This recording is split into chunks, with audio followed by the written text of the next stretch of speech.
Olá pessoal, nesse vídeo aqui eu vou explicar como que se faz para calcular a média, mediana e moda quando a gente tem dados agrupados em classes. E também, vou apresentar duas medidas, né, assimetria e curtose. Então vou explicar um pouco do significado dessas medidas e o método de cálculo também dessas duas, tá? Bom, eu vou começar pegando aqui um exemplo, né, de conjunto de dados agrupados em classes, né. Então a gente tem aqui classes de salários, por exemplo, né, então a gente tem ali a primeira classe que vai dos R$ 2.000 até os 4.000, uma segunda que vai de 4.000 a 6.000 e assim por diante, né.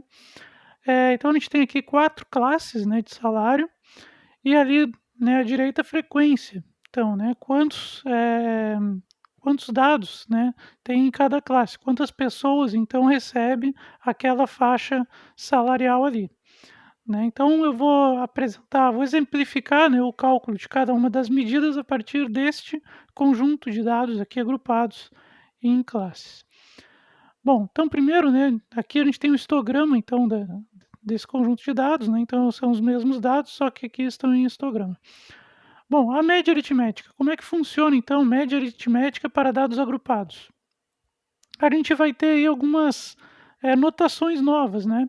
Então, FI vai ser a frequência de cada classe. A gente tem aqui 4 classes, né? Então, a gente vai ter o F1, que é a frequência da classe 1, F2, que é a frequência da classe 2, né? E assim por diante.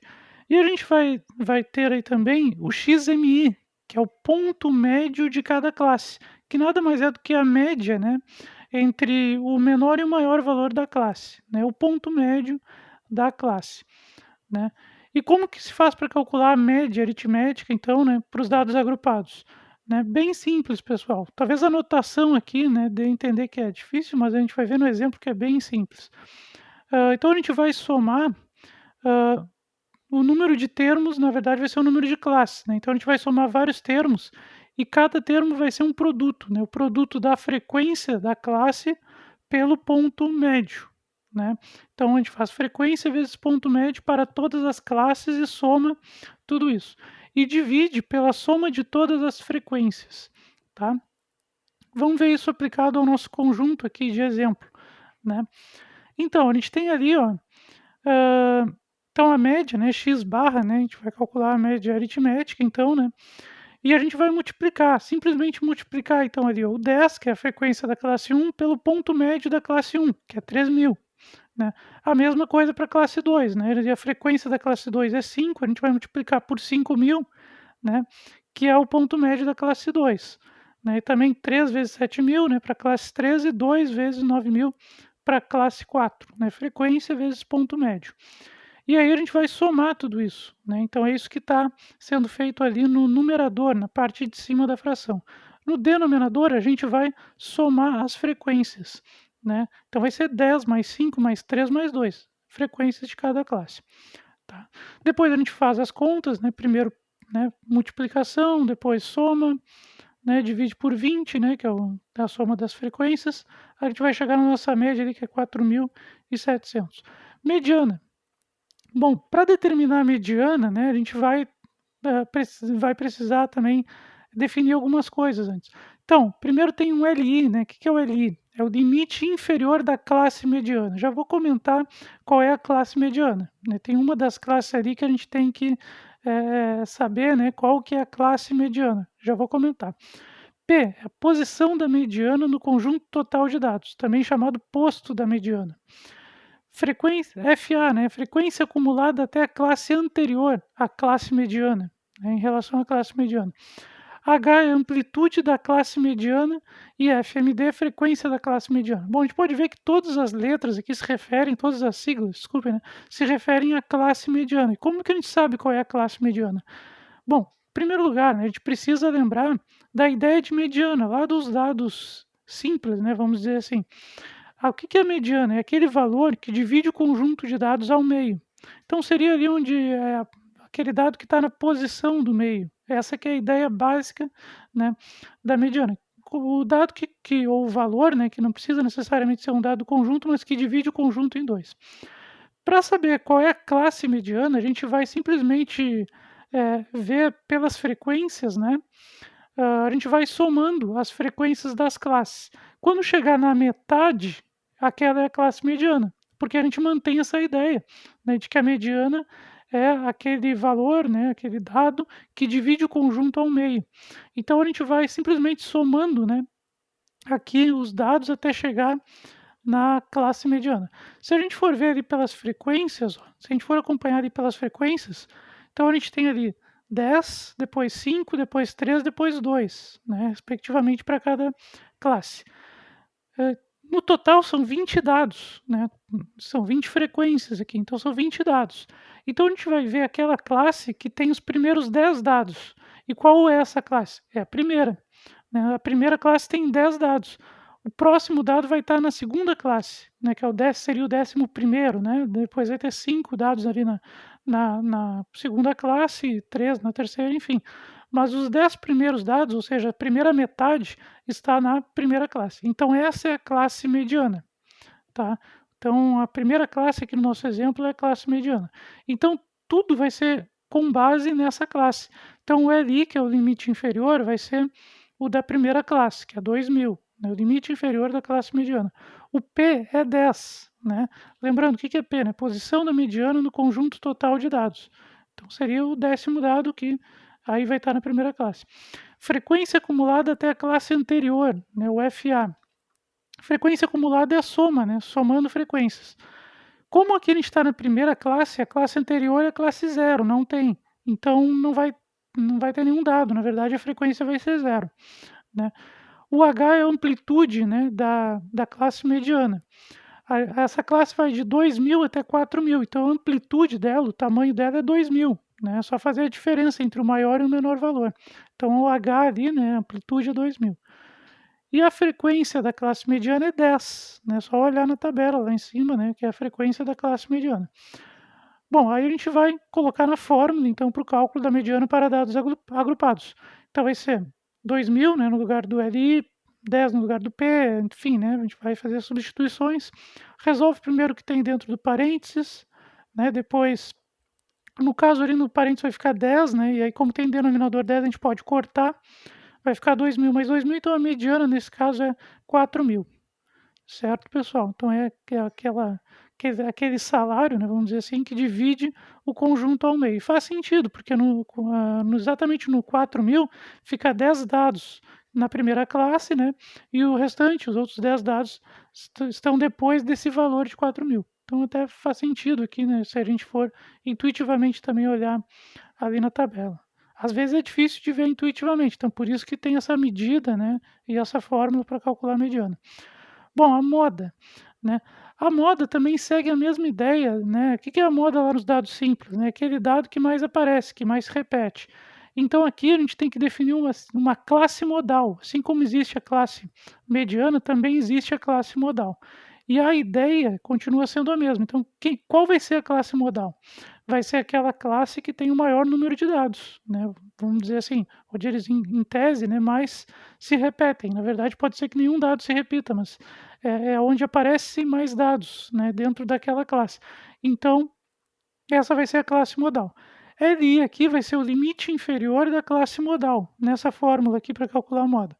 FMO vai ser a frequência da classe modal. FANT vai ser o F anterior, né, a frequência da classe anterior. O FPOST vai ser a frequência da classe posterior, a próxima classe. E o H vai ser a amplitude da classe modal. Então aqui tudo se refere à classe modal. Então a primeira coisa é a gente definir, né, entender quem é a classe modal. Nesse caso aqui, vai ser a primeira classe, também por coincidência, né? É a classe mediana, mas também a classe modal, porque é a que tem mais dados, a frequência dela é 10. E aí, então, a gente vai aplicar essa fórmula aqui na primeira classe. Quem vai ser ali? 2.000, limite inferior, amplitude 2.000. O D1, né, vai ser a diferença da frequência da classe modal em relação ao anterior. Como não tem anterior, então vai ser 0, né? E o D2 vai ser a frequência da classe modal menos a frequência da próxima classe. Próxima classe tem frequência 5. Então essa diferença vai ser 5. E aí a gente joga na fórmula, né? D1 sobre D1 mais D2. Resolve o parênteses ali, né? Depois multiplica por 2.000 e tal. Então a gente vai ter que a moda é 3.333,33, né, nesse caso aqui, né, é a moda. Seria em tese o salário que mais se repete, embora a gente não saiba, né, porque quando a gente agrupa em classes, se a gente não tem informação dos dados originais, a gente perde informação individual, né. Bom, e aí vou apresentar agora, então, média, mediana, moda é isso, tá, pessoal? É assim que se calcula para dados agrupados em classe.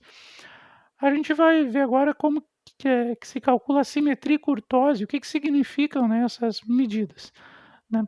Bom, a simetria, né, é a medida, na verdade, do quão simétrico é uma curva que passa por os nossos dados, né. A gente pode dispor esses dados em forma gráfica e, né, passar uma curva por eles. Aí o formato dessa curva, né, a gente pode, medir algumas coisas, como por exemplo, o grau de assimetria, né, desse dessa curva. Então ali a gente pode ver que tem 3 tipos de curva, né, tem a curva com distribuição simétrica, né, em que a média, a mediana e a moda são iguais ou aproximadamente iguais, a diferença delas, se for muito próxima de zero, a gente também pode considerar, né, que é uma curva simétrica, ou que os dados apresentam uma distribuição simétrica, a gente pode dizer assim também. Pode ter assimetria à direita, né, ou positiva, a gente vai entender por que positiva, mas pode ter assimetria à direita, né, quando a cauda, vamos dizer assim, da curva fica mais à direita ali, né, que a gente pode ver no gráfico ali, né. Nesse caso, a moda é menor do que a mediana, que é menor do que a média, e também pode ter assimetria à esquerda, quando ela tem cauda, né, à esquerda ali, a gente pode ver no gráfico também, quando a moda é maior do que a mediana e do que a média. E aí tem essas relações, então, matemáticas, né, se são iguais ou muito próximas, né, média, mediana e moda, a gente tende a ter uma distribuição simétrica. Se, a média é maior do que mediana e moda, a gente tende a ter uma assimetria à direita, melhor, a gente tem uma simetria à direita. E se a média for menor do que a mediana e que a moda e que a moda, então a gente tem uma assimetria à esquerda, certo? Bom, como que a gente pode calcular o coeficiente de assimetria, né? Na verdade, aqui a gente tem a simetria de Pearson, né, que foi um estatístico que, enfim, né, definiu várias medidas estatísticas. Então, mas é só uma fórmula, uma das fórmulas, né, existem outras também, tá? Mas a simetria de Pearson ela é bem simples, né, de ser utilizada, porque ela envolve conceitos que a gente acabou de estudar, né, que é média, moda e desvio padrão. Então, aquele G ali, né, seria a medida da simetria de Pearson, né? Então, a gente vai usar a média aritmética, a moda e o desvio padrão dos dados. Aí a gente coloca naquela fórmula, né? Se média menos moda divididos pelo desvio padrão for positivo, né? Então a gente pode deduzir que os dados apresentam uma distribuição assimétrica à direita. Se a gente fizer essa conta, média menos moda divididos por desvio padrão e der negativo, né? Der menor que zero, então ela é assimétrica à esquerda. Bom, então a gente pode aplicar a fórmula nesse conjunto de dados que eu peguei como exemplo aqui, né, 1, 3, 5, 2, 2, vamos supor esse conjunto de dados. Então a gente tem a moda 2, a gente tem média 2,6, né, calculei ali no canto esquerdo. A gente aplica na fórmula, né, então, claro, ali primeiro tem que calcular o desvio padrão, né, então a gente calcula o desvio padrão, vai dar 1,52, agora sim a gente aplica na fórmula, né. Então esses valores, né, média menos moda divididos pelo desvio padrão deu 0,4. Como deu um valor positivo, então ela é simétrica à direita, né. Eu até coloquei ali num gráfico, para exemplificar, né, vai ter uma cauda, então, que vai ficar à direita, né, se a gente for ver ali. Então, o G deu positivo, né. Se desse negativo, seria a esquerda e a cauda seria também para o lado esquerdo. E a última medida que tem aqui, né, que eu vou apresentar nesse vídeo, vai ser a curtose. A curtose é uma medida do achatamento, né, da distribuição dos dados quando a gente passa uma curva, né, por esses dados. Então, existem 3 classificações: a leptocúrtica, né, que ela é bem, né, uma forma bem, quando os dados se concentram muito em uma certa faixa de valores, a mesocúrtica e a platicúrtica, né, quando eles se distribuem mais, né, enfim. Então, a curtose é o grau de achatamento, né, de uma curva de distribuição de frequências. Esta medida capta diferenças de afastamento da média não contempladas pela variância, né, então isso é bem interessante. Bom, aí a gente vai medir, né, a curtose por um coeficiente que eu vou chamar aqui de G2E, né, em alguns livros de estatística também é chamado da mesma forma. Existem também mais de uma forma de medir curtose, né, mas essa é uma bem conhecida, né, que muitos livros trazem essa mesma forma. Bom, se essa medida G2E for positiva, então ela é leptocúrtica, né, ela vai assumir aquela forma que está ali no primeiro quadrinho ali. Se for zero ou quase zero, ela é mesocúrtica, né, e se for negativa, ela é platicúrtica. A fórmula é essa daqui, né, então ela vai ser 1 sobre n, ele é um número de dados, né, xi vai representar cada um dos dados e x barra é a média aritmética, né. E aí a gente tem que fazer essa conta, levar na 4, somar tudo, todos aqueles termos, né. E embaixo a gente tem que elevar ao quadrado depois de somar tudo e multiplicar por 1 sobre n, enfim. Esse é o G2, tá, esse que está calculado ali. Não é ainda o próprio índice, o índice propriamente é o G2E, né. O G2E é o G2 calculado da forma ali em cima, né, e a gente diminui 3, né, a gente tira 3 unidades para comparar. Se a gente não fizer isso de subtrair 3, né, ali a gente vai analisar, vai ter um critério errado, né, porque olha só, o G2E é maior do que zero, né, mas só depois que a gente subtrair esse 3. Então primeiro tem que fazer isso aí, né. Então, o G2E é G2, que é aquela fórmula toda com somatórios ali de cima, né, menos 3. Então, bom, calculando primeiro o G2, né, para os mesmos dados do exemplo anterior, né, desculpe, não é o mesmo conjunto de dados, esse é um outro conjunto de dados, tá. Então aqui a gente tem o conjunto de dados 2, 3, 3, 3, 4, né. Aí a gente calcula a média, a gente precisa da média, né, basicamente a gente precisa só da média, né. Aí a gente coloca na fórmula, né, vai calculando os índices aqui. Aqui eu cheguei no G2, 2,5, mas aí eu tenho que fazer o G2E, que é 2,5 menos 3, e aí ele vai ficar menos 0,5, né, ou seja, é negativo, portanto, a nossa distribuição de frequências aqui é platicúrtica, né, como a gente pode ver ali no gráfico da curtose ali, né, ela é platicúrtica, né, por ser negativa, né. Era isso, pessoal, até a próxima.